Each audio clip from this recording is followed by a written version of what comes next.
சரிப்பா, இவ்வளவு செஞ்ச நம்ம மக்களுக்கு நன்றி கடனா உன்னால முழுமையா செலுத்த முடியுமான்னு கேட்டா சத்தியமா சொல்றேன், என்னால முடியாதுதான். இன்னும் எத்தனை ஜென்மம் எடுத்தாலும் அந்த நன்றி கடனை என்னால தீர்க்கவே முடியாது. அப்புறம் என்ன மானாவுக்கடா நீ வந்திருக்க அதானே கேட்குறீங்க? மைண்ட் வாய்ஸ் கேட்ட மாதிரி இருந்தது. வாழ்நாள் முழுக்க நம்ம மக்களுக்காக ஆதரவா துணையா நிக்கிறத தவிர, அவங்களுக்காக உழைக்கிறத தவிர எனக்கு வேற எந்த எண்ணமும் இல்லை. எனக்கு இப்ப வேற வேலையும் இல்லை. இனிமே எனக்கு இதுதான் என் வேலையே, என் கடன். இனி என் மக்களுக்கு பணி செய்து கிடப்பதே. இப்படியா ஹார்ட் டு ஹார்ட் யதார்த்தமா பேசிய பழகிட்டோம். இதுக்கு மேலேயும் எனக்கும் மக்களுக்கும் இடையே இருக்கிற அந்த உறவை பத்தி நான் பேச ஆரம்பிச்சேன்னா ஒரு மாதிரி எமோஷனல் ஆகிடுவேன். அப்புறம் அதை கண்ட்ரோல் பண்ணுறது ரொம்ப கஷ்டம். அதனால என்னை மனசார நேசிக்கிற நம்ம மக்களுக்கு ஒன்றே ஒன்று சொல்றேன், இந்த விஜய் உங்க விஜய், உங்களுக்கான விஜய், உங்களுக்காக மட்டுமே இருக்கிற விஜய்.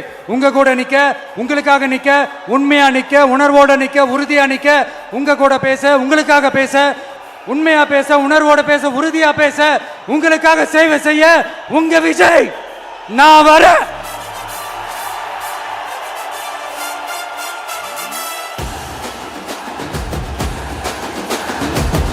சொல்லல முக்கியம், செயல் செயல் செயல் தான் முக்கியம். செய்க தான் சும்மா சிறப்பா இருக்கணும். நான் ஆட்சிக்கு வந்தேன்னா சும்மா அது செய்வேன், இது செய்வேன், நல்லது செய்வேன், உருட்டுவேன், புரட்டுவேன், அதெல்லாம் கிடையாது. செய்யறதுக்கு, நல்லது செய்யறதுக்கு, நல்லது செய்யறதுக்கு மட்டும்தான் இந்த விஜய். அப்புறம் ஒரு அரசியல் தலைவன் அவன் சினிமாக்காரனா, நல்லவனா, கெட்டவனா, இதெல்லாம் தாண்டி அவன் உண்மையானவனா, அதுதான் ரொம்ப ரொம்ப முக்கியம். இது சம்பந்தமா ஒரு குட்டி கதை ஒன்று சொல்றேன். ஒரு நாட்டில் ஒரு ராஜா தனக்கு பக்கபலமா இருக்கிறதுக்காக, கூட துணையா இருக்கிறதுக்காக ஒரு தளபதியை தேடுறாரு. சரியான தகுதிகளோட ஒரு 10 பேர் செலக்ட் ஆகுறாங்க. ஆனால் அதில் ஒருத்தர் மட்டும் தான் செலக்ட் பண்ணணும். அதனால அந்த ராஜா என்ன பண்றாருன்னா ஒரு டெஸ்ட் வைக்கிறாரு. அந்த 10 பேர் கையிலையும் விதை நெல்லை கொடுத்து இதை நல்லா வளர்த்து கொண்டு வாங்க, ஒரு 3 மாதம் கழிச்சு வாங்கன்னு சொல்லி அனுப்பி வச்சிடுறாரு. 3 மாதம் கழிச்சு வரும்போது அதில் ஒருத்தர் ஆள் உயரத்துக்கு வளர்த்துருந்தாரு, ஒருத்தர் தோல் உயரத்துக்கு வளர்த்துருந்தாரு. அதில் ஒரு 9 பேரும் நல்லா வளர்த்து கொண்டு வந்திருந்தாங்க. ஒருத்தர் மட்டும் வெறும் தொட்டியோடவே வந்தார்.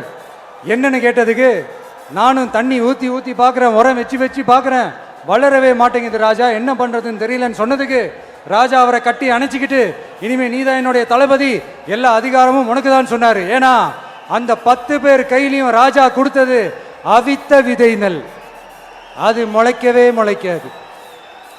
அந்த 9 திருட்டு பயலும் என்ன பண்ணியிருக்காங்கன்னா வேற விதை நெல்ல வாங்கி அதை வளர்த்துட்டு ராஜாவையும் மக்களையும் ஏமாத்திருக்கிறாங்க. ஆனா இவர் மட்டும் உண்மையை போட்டு உடைச்சிட்டார். அதனால ஒரு நாட்டுக்கு திறமை எந்த அளவுக்கு முக்கியமோ அந்த அளவுக்கு உண்மையும் நேர்மையும் முக்கியம். இப்போ நீங்க எல்லாரும் தான் அந்த ராஜா. நீங்க தேர்ந்தெடுக்க போற அந்த தளபதி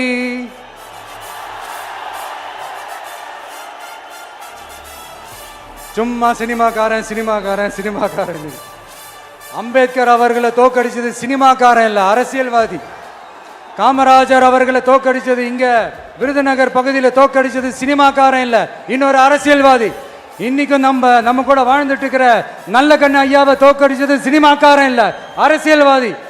இப்படிப்பட்ட நல்ல நல்ல தலைவர்களை எதிர்த்து நின்று தோக்கடிக்கணும்னு அந்த எண்ணத்தை உருவாக்குனது சினிமாக்காரன் இல்ல, அரசியல்வாதி. அதனால எல்லா அரசியல்வாதியும் அறிவாளியும் கிடையாது, எல்லா சினிமாக்காரனும் முட்டாளும் கிடையாது. கான்பிடண்டா இருங்க, நல்லதே நடக்கும், வெற்றி நிச்சயம். மீண்டும் சந்திக்கும் வரை நன்றி, வணக்கம்.